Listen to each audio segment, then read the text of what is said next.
Let's create a realistic looking illustration in Adobe Illustrator using the gradient match tool.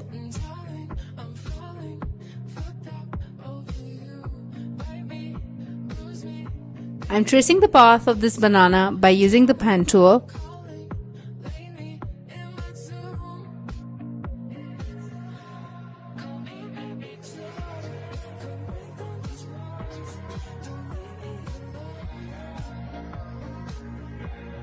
Now I'm gonna select the gradient mesh tool and click on the outlines of the path.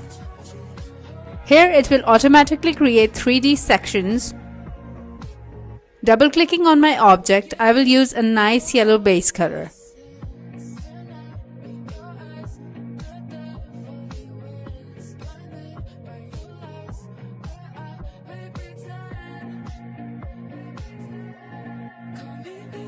Using the color picker, I am going to click the dark part of the real image to suck up the color and apply to the points I had just selected.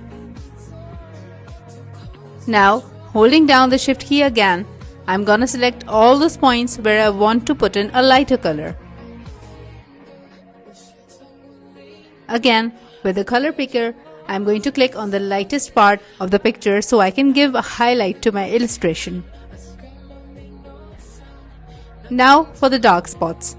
I'm gonna be using the ellipse tool and creating a tiny ellipse, coloring it with a radial gradient.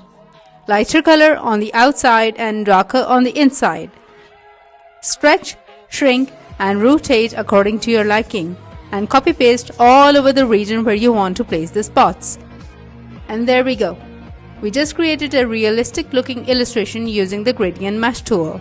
Remember, for any object to appear three-dimensional, highlights and shadows play the magic part.